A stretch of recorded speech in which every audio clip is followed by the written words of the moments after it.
If you're new to the show or a longtime listener who's been trying to get your family and friends to get the gist of this whole earning and redeeming credit card points and miles to travel for nearly free thing, this episode is for you.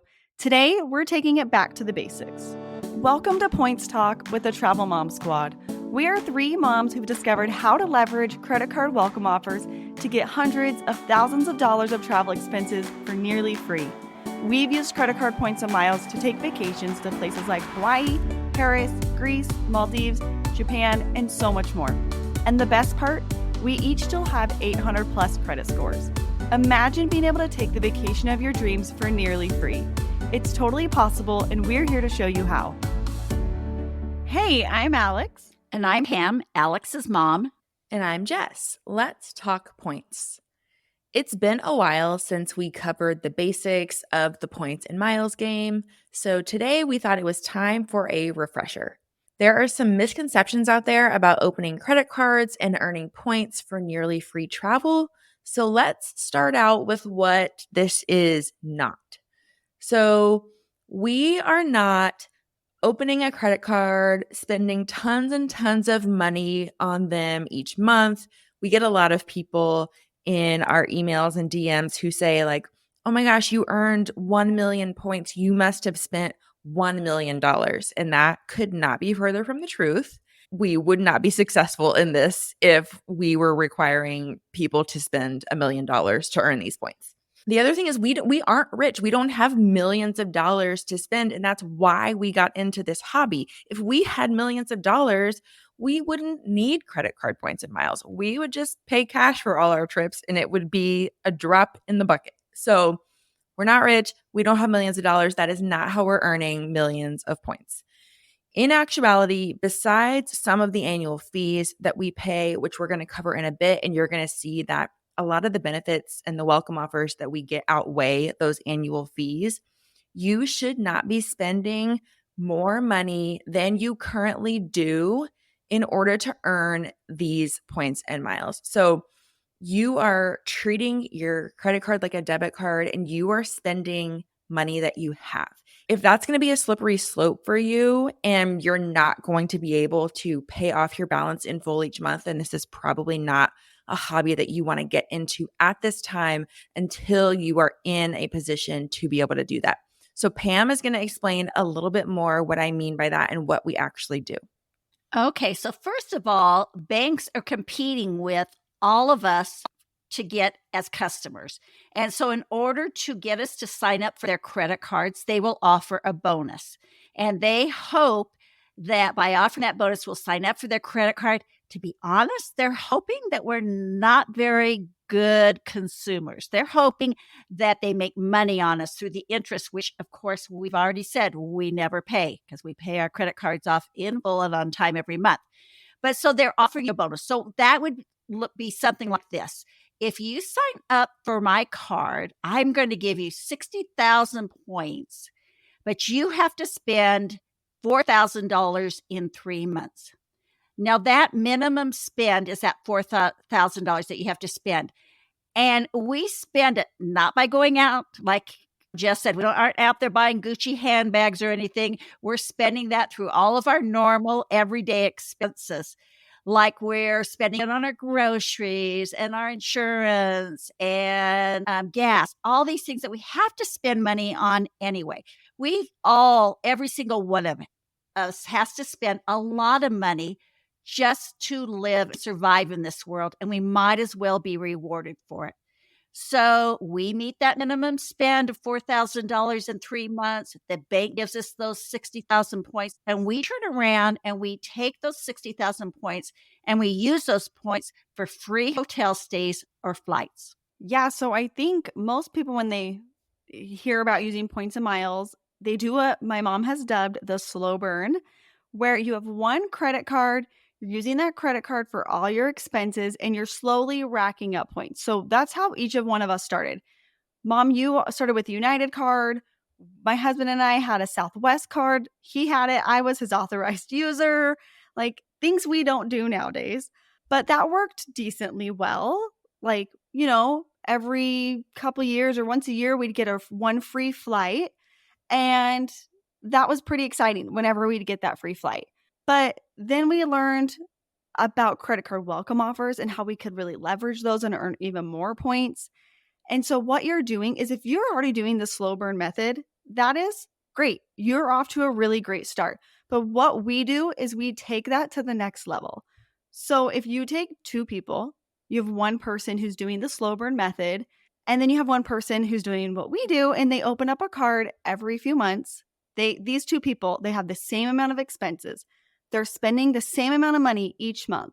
But one of them is maybe getting a free flight every year. The other person is getting to go on amazing family vacations for nearly free again and again. They're going on family vacations. They're going on girls' trips. Them and their husband or wife, whatever, they're taking a couple's trip.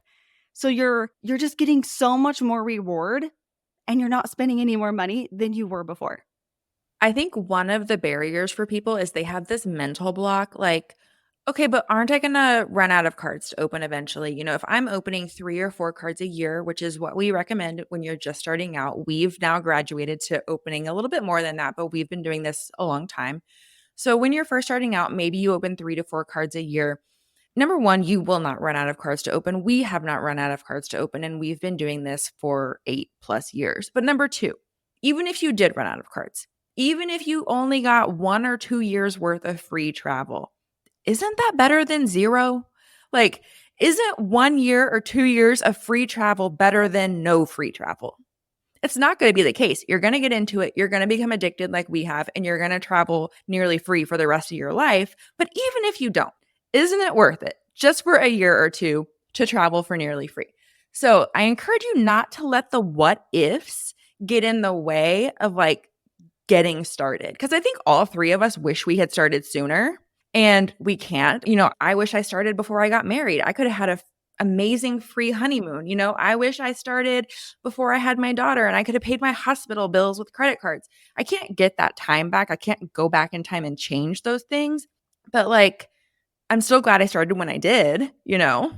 Well, it's funny you bring that up because literally just yesterday, I was going through my phone and getting rid of some old pictures, and I had some old screenshots. One of them was a Facebook message from my friend. She was the first person that I ever knew doing, traveling for nearly free out with points and miles. And I had sent her a DM because I saw the traveling and I was like, how are you doing this? So she sent me an email back with, here's a couple of our favorite credit cards and blah, blah, blah. It was dated 2014. I started this in 2017. So it's like that was 3 years. And let me tell you this too. 2014, the rules were different than they are today. So it's like things change in this world. So it's like get it while it's good. Get it while you can before rules change more. I mean, we don't know like what will happen. There's no crystal ball, but award programs do get devalued. And so, get in now. And so you're not kicking yourself like I was when I was like, dang, I should have done this. I got 3 extra years of earning points and going on trips. I can completely relate to that, Alex, because I heard about it a few years before we started too. And I remember thinking, wow, that sounds too good to be true. That sounds crazy, but wow, I should delve into that. I should find out more about that. So instead of doing that, I delved into extreme couponing and I was getting free toothpaste and free. Hold on. Let's say this. I don't know if we can say delved. You did not delve into that. You jumped in head first and you were deep into extreme couponing. I was. Because she had a CVS. She had a CVS in her garage. She bought cat food, you guys, and she didn't have a cat. I would give it away. But the point is, she gave it away. If I had put that much effort, a quarter of that effort into finding out about how to use credit card points and miles, it would have been a lot better because I was, getting toothpaste for my whole neighborhood. And if I just spent that kind of time in learning about credit card points and miles, I would have been a lot bigger return on my investment. And you would still be getting toothpaste in your amenity kits on your business class flights. So you would still be getting toothpaste, just not right. from I got CVS. a lot of business class flights to have a year worth of toothpaste. But yep, you're right. All right, so let's get into annual fees. This is another major roadblock for people because I feel like people think, why would I pay a fee in order to have a credit card? And I 100% can relate to that because that is exactly how I was when I started. The first 2 or 3 cards that I opened were no annual fee cards. But the problem was that I was trying to rack up enough points and miles to travel with my family of 6. And when you are opening no annual fee cards, the welcome offers that you're getting are also pretty low. And so I noticed, like, okay, I'm going to open this Chase Freedom card and I'm going to earn 20,000 points after I spend $500. But 20,000 points when you're dealing with 6 people isn't going to go very far. And so I started to realize I have to open these cards with these bigger bonuses, or else I'm never going to be able to have enough points and miles to fly everyone for free or to stay in a hotel big enough for all 6 of us for free. So I quickly realized that like annual fees were not bad and that the cards that have annual fees are actually the ones that have the better bonuses and the better benefits. And now I'm someone who will pay a $695 annual fee on the American Express Business Platinum. That is not something I ever would have imagined doing year 1, but I've come a long way since then. So, first of all, an annual fee is always going to be worth it the first year because you're getting that welcome offer. So take, for example, the Chase Sapphire Preferred. That is the number 1 card we recommend to beginners. One of our favorites. All 3 of us have it. I'm pretty sure all 3 of us will always have it in our wallet. That one has a $95 annual fee, but the standard welcome offer on that card is 60,000 Chase Ultimate Rewards points. If you were to cash out those points, we don't recommend it, but if you just wanted the simplest, easiest way to redeem your points and you wanted to just cash them out, those points would be worth a minimum of $750 in travel expenses. So if you wanted to just book through the Chase travel portal, that's already $750. Again, we recommend transferring them out, but just for this example. So if someone were to come up to you and say, hey, I'm going to give you $750, but you have to give me $95 back. I mean, Pam, are you going to take that deal? Oh, every single day. So that's not taking into account the other benefits of the card. Like you're getting the $50 annual hotel credit that right there knocks you down to like a $45 annual fee effectively. But just not even taking any of the benefits into account, you're making money off this card effectively, especially if you're using it for travel expenses. So there's really no, and this can be applied to any of the cards with annual fees, I feel like. They all are worth that initial bonus the first year. There's just nothing, I can't think of a single card where the welcome offer doesn't equal more money than the annual fee. I don't think that exists because I don't think anyone would sign up for that card. Agreed. Exactly. Even thinking about, like you mentioned, that you've got a $695 annual fee card, and we're not even talking about the benefits, but say on the American Express Platinum card, that's a $695 annual fee. I will always have that because the benefits are worth more than that $695 fee. But say you didn't even use the benefits. You're going to usually you can find an offer for about 150,000 American Express rewards. Most people value that at 2 cents a point. So that's worth about $3,000. So again, would I give someone pay $695 to get $3,000 worth of value every day? So even when you go with the lower annual fee cards and you go up to the higher, that first year, it is always worth it. So what happens after the first year? Well, first of all, you want to keep whatever card you sign up for a full year.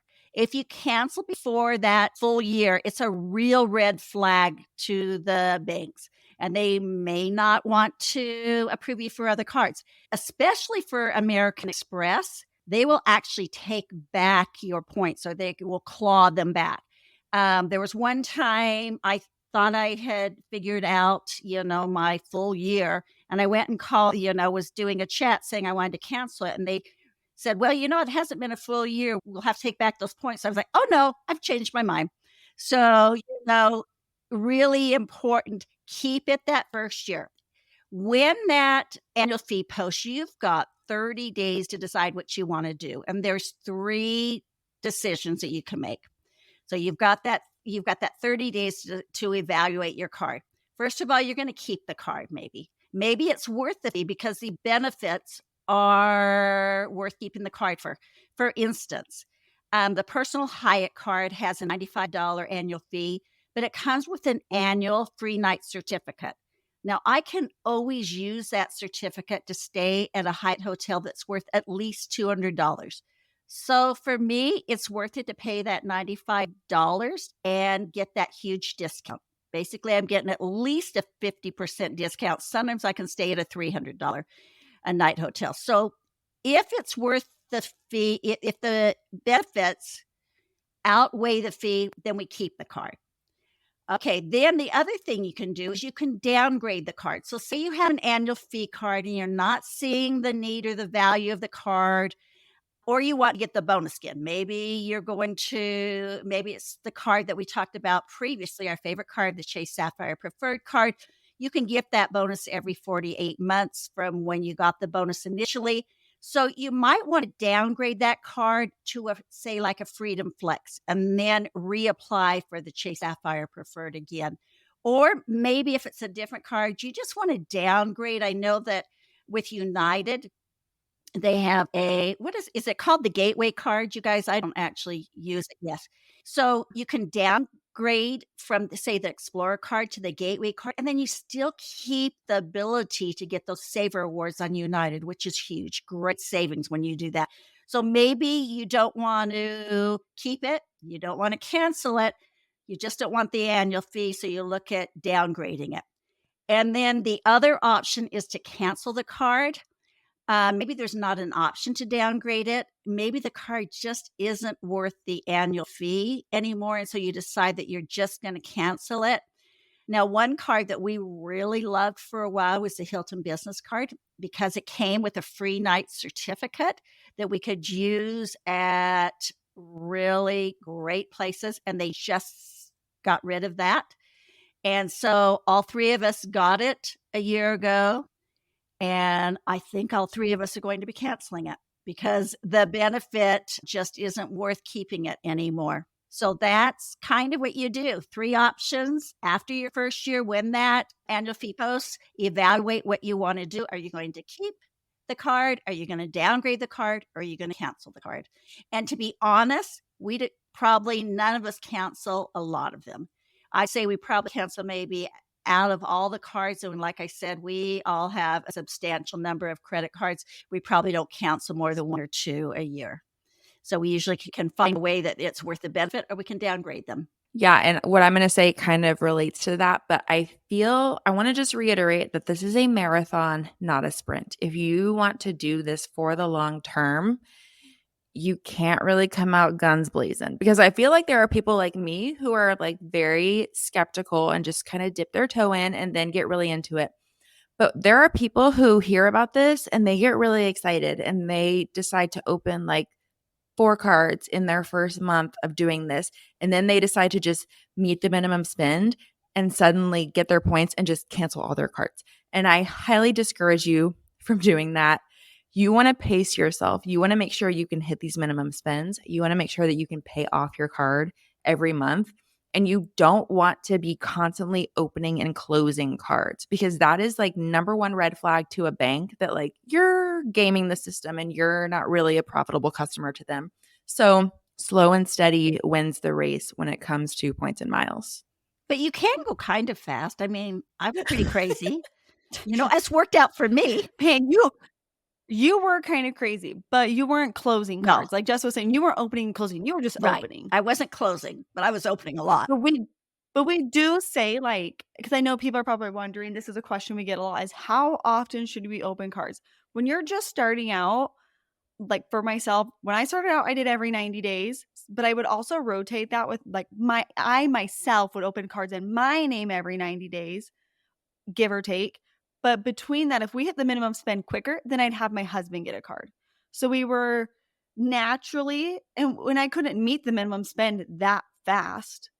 And so it would be like, okay, by the time I'm about ready to hit my finish the minimum spend on my card, it would be maybe 2.5 months or so. And I'd be like, or 2 months, and I'd be like, okay, time to get my husband a card. So we say if you want to be cautious, then wait every 90 days.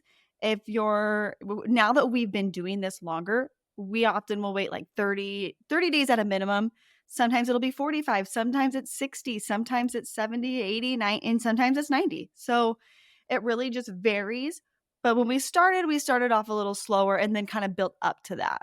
So it kind of depends too on what your spending habits are like. If you have a lot of big expenses coming up in that moment, like Jess is just about to finish a home renovation, I believe. Almost finished. I'm hoping by the time this episode comes out, I'm done. You'll be done. Yeah. So obviously, she's going to open a few more cards than she normally maybe would because of that situation. And so you just kind of got to do what's comfortable for you and, kind of see how it goes. But that kind of leads into the next topic is your credit score, which was my concern when I got started, which is interesting because it's just one of those things you hear about, like, oh, your credit scores, you got to make sure they're good. But I knew it like helped your mortgage and all that, like when you need to finance a home or whatever. But I just knew it was an important thing. I didn't really even fully understand it. I just knew when you open credit cards, it dings your credit. That's something you hear all the time. So I associated opening credit cards bad for credit score. And so I was like, "Ooh, but people do this. How does this work? Isn't that terrible for your credit score?" Which is what we hear all the time. So I was like, "Okay, I'm going to read up on this. I'm going to find out how this really impacts your credit score." So what I learned was that while opening credit cards can ding your score, it's only 10% of your overall score. So it's a very, very low when you factor in all the things that impact your credit score. It's really low. And that there's a lot of good things that come from opening credit cards that actually can help your score. So one of those is credit utilization.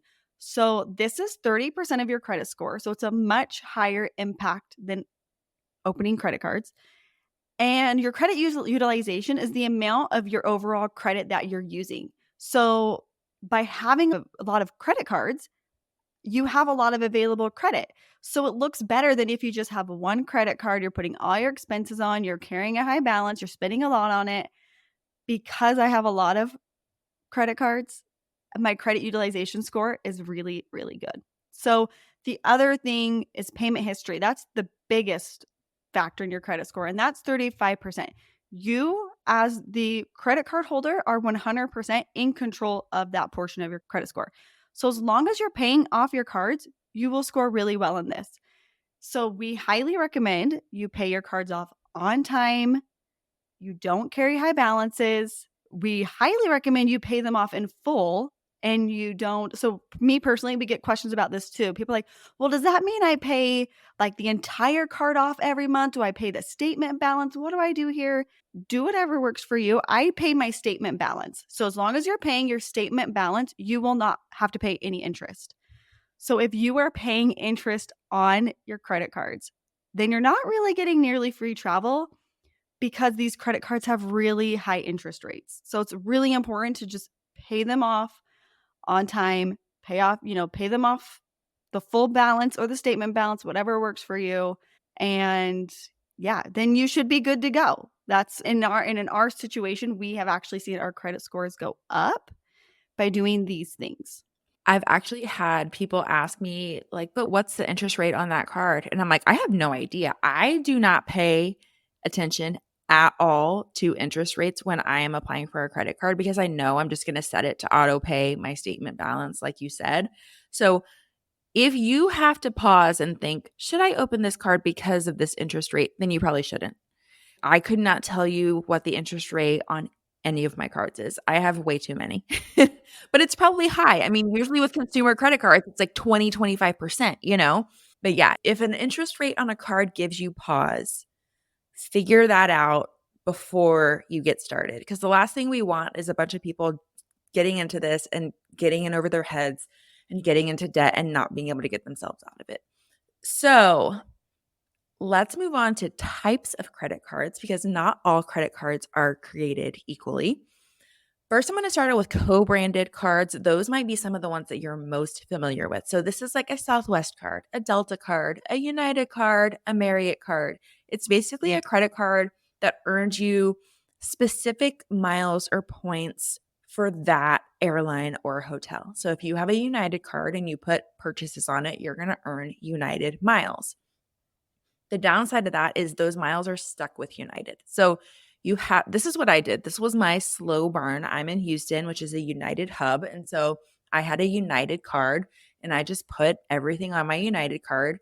And it took me about a year to accumulate enough miles for one domestic round trip flight. And so now I can I can get enough for like my whole family with one card. But I didn't know any better back then. And so yeah, that's the downside. Your miles or your points are stuck with whatever program your card is through. On the other hand, our favorite cards are ones that earn flexible or transferable points. Those are ones like Amex membership rewards, Chase Ultimate Rewards, Capital One miles. So with those, you're earning points or miles that have a ton of flexibility. For example, Chase has transfer partners like Hyatt, Southwest, or United.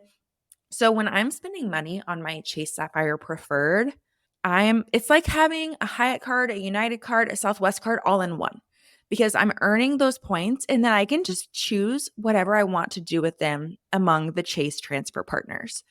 So it just like levels up your entire points and miles game to have that flexibility with your points and miles. Our favorites by far are transferable points cards. We have an episode about co-branded cards. They definitely have their place and we definitely do have co-branded cards. But I think when you're first starting out, the best course of action is to get as many of those cards that earn transferable points as possible because you have so much flexibility with those. You're not tying yourself down to one specific program. Okay, we're going to talk a little bit about playing in what's called two-player mode. And this is where you can really earn a lot more points. So basically what happens if you have someone else, and usually for most people it's their spouse, but it doesn't have to be a spouse. It can be a friend, a sister, a child, anybody that you can work with to earn points or anybody that you'd like to travel with.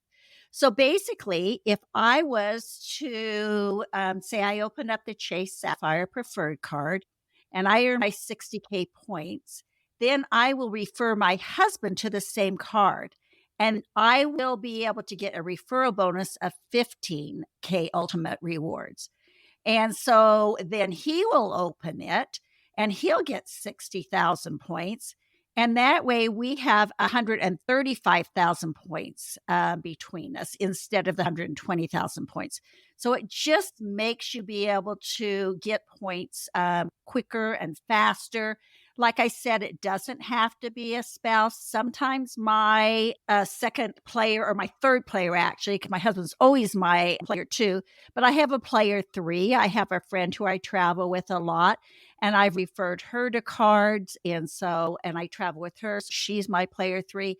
For someone who doesn't have, maybe you have a parent who would like to travel and can't really afford to travel, you can get them into the game. You can refer them to points and you can go back and forth with each other. It's just a really great way to be able to earn more points and to be able to travel more often. And we have a whole episode about player twos. It was one of our earlier episodes. So if you have you're trying to get a player two on board, you got a skeptical one, check out that episode. There's some special guests. It's a pretty fun one. Also, is this Chase Sapphire Preferred referral 10,000 points now? Yes, they decreased it, but I don't know. I'm hoping that it's not permanent. We'll go back up someday. Yeah. Oh, that's sad. See, I was under the assumption it was still 15K. Oh, It's well. currently 10, but it's still 10. 10,000 points is 10,000 points. That's enough for 2 nights at a Category 1 Hyatt. Yeah. Okay, so next we're going to talk about the Chase 524 rule. So as you get more into this, you're going to hear some like different rules and such. But when you're just starting out, this is the only rule you need to be aware of when you get started. It is the most important rule when you get going, signing up for cards. And so it's called the Chase 524 rule, and it's this unwritten rule. So if you go ask Chase about it, they're going to be like, what is this person talking about? It's nothing that they've like published and said, here's our rules if you want to open our cards. It's just what people figured out, basically. So unwritten rule that Chase won't approve you for any of their cards if you've opened 5 or more personal cards from any bank. So to put that into perspective, if you've opened like a Chase Sapphire Preferred, an American Express Gold card, a Home Depot credit card, another Chase card, and maybe a Target card, that's 6. That's too many. You will not be approved for any more Chase cards. Until you get back under 5. The other thing, until it's been more than 24 months since you opened, they'll start falling off of your. If you had like a calendar, the date you signed up for the card, when it's been 24 months after that, some of those cards will start falling off that list. So then you'll get back under 524 and then you can start applying for them again. But one thing to be aware of is it doesn't include most business cards. So if you apply for like an American Express business card, it won't count towards your 524. If you apply for a Chase business card, shouldn't count towards your 524. The important thing to be aware of, though, is in order to be approved for a Chase business card, you have to be under 524. They don't count towards it, but to get them, you need to be under.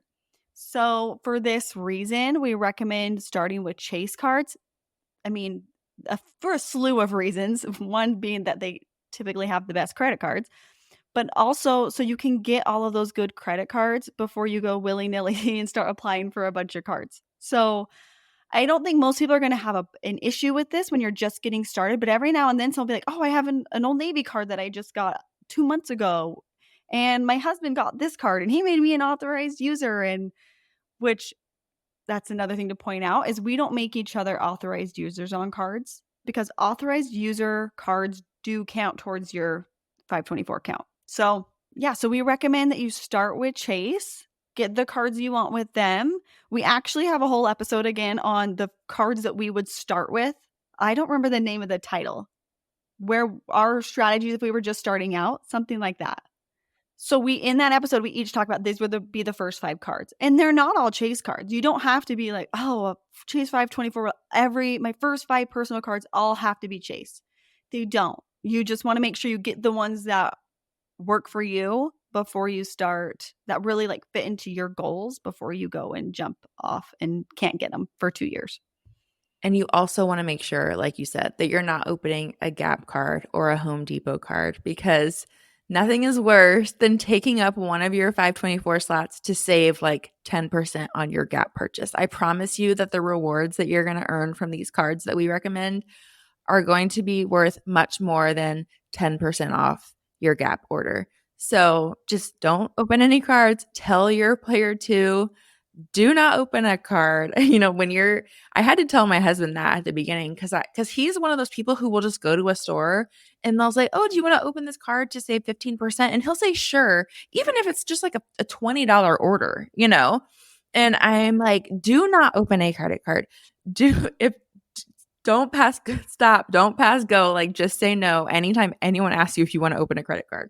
That is such good advice to proactively tell your player not to do that. Because I didn't tell my husband not to do it. And he came home and he was so smug and so proud of himself because he had opened up, I think it was the Shields credit card. And again, he probably saved $20. And I could have shot him because I'm going, that took a 5 and 24 spot. That just cost us $600, $800, so he now knows. Any player twos out there that have ever done that have learned from player one. Don't do that. The other thing I wanted to point out is that there are times that you may go over 5 and 24. Maybe there's some, just for some reason or other, you've gone over the 5 and 24. It's not like that's your life is over, that your credit card points and miles game is done. There was a time that my husband and I were both over 5 and 24 for a solid year. And it was when before we had even gotten the Chase Sapphire Preferred card, and I just put a application block on us for that year other than business cards.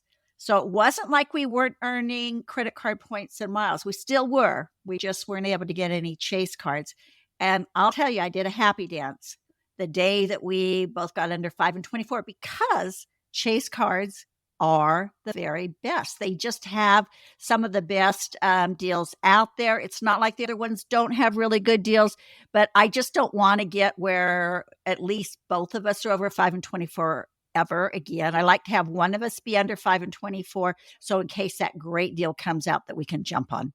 Also, I want to just bring this up because sometimes I'll get DMs about this where people will say, do I need to cancel my Old Navy card? And it's like, no. Like once you've applied for the card, it's not going to do you any good to cancel it because it's the approval that goes on your credit report that shows that you opened it. So if you then just go and cancel the card, like the damage is done. And if it's a card you've had, like I have an Old Navy card. I probably opened it in like 2012. I still have that Old Navy card. And so there's no need, you don't need to feel like you need to like get rid of your store cards. You can keep them. I actually use my Old Navy card when I shop at Old Navy and I earn my 5% back there. So, I just wouldn't go open them now. Now that when you start to do the points and miles game, you don't want to then go open those cards. But if you already have them, no problem. You don't need to feel like you need to go cancel any of them. So, like I said, this is why we suggest starting with Chase. We recommend starting with the Chase Sapphire Preferred. I think a lot of people get overwhelmed with what credit card should I get? Where do I start?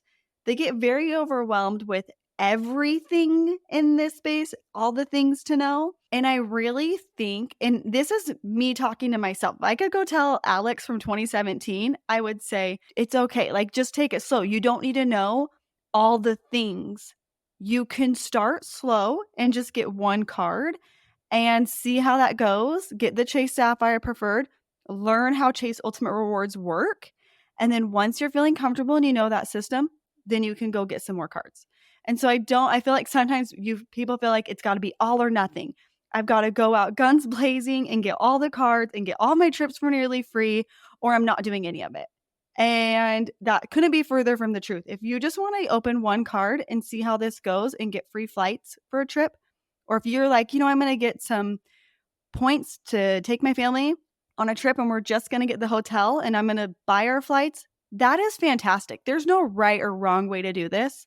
So don't feel like you have to do all or nothing. This isn't an all or nothing game. If you get into it, maybe you'll become like us where it becomes a little more like that, where we're going out guns blazing and getting all the cards. But we did not start that way. Like we started slow. We learned this. Maybe Pam did. Maybe my mom did it. She started off pretty going big, but that's how she does everything in life. OCD Pam couldn't go slow. But you may have if you started now, because the rules are a lot different now. And so they are different, because when I started, there were cards I could get all at the same time that you can't now. The Chase 5 and 24 rule was very loose, so I could get more than, a lot more than 5 the cards. So yes, definitely. So I just want people really to understand you don't have to go all in to try this out. Like you can get one card and that is better than having no card. If you're like, what, I'm just going to do the slow burn method for a little bit and see how this goes. That's fantastic. Do what works for you and what you feel comfortable with. Because I think a lot of people are just overwhelmed and busy in their everyday lives. And so they just say, oh, I'm never going to do this because it's too overwhelming. But you're just missing out on so much if you don't even just dip your toes in it a bit. Exactly. You don't have to be like Pam and Jess and Alex. Maybe all you want to do is save on hotel expenses because your kid goes out of town for soccer expenses. That's perfect. That's all you have to do. Please don't ever look at what we do and think you've got to do that or you're not successful. Like we say all the time, you do you, whatever works for you, all of it is better than doing nothing. For those of you that are new too, listen to our first 6 episodes of our podcast. That's kind of where we laid some of the groundwork. Some of this stuff we go into a little bit more in detail, but just get in there and just get that first card. So we hope that this has been a really good review for those of you that have been around for a while. And for those of you that are new to Points and Miles, that this has, kind of inspired you and jump-started your learning process. If you're ready to build on what you've heard in today's episode, check out our free webinar, How to Get Your Next Vacation for Nearly Free. If you have friends and family that you'd like to introduce to the world of nearly free travel, please send them a link to this episode. We appreciate it so much. Thanks so much for listening to Points Talk with the Travel Mom Squad. Make sure to hit the subscribe or follow button from wherever you're listening so you never miss an episode. Want to start jet setting even faster? Follow the links in the show notes to learn about everything we discussed in today's episode. And to stay connected and follow along, follow us on Instagram at Travel Mom Squad. We can't wait to see where in the world Points and Miles take you.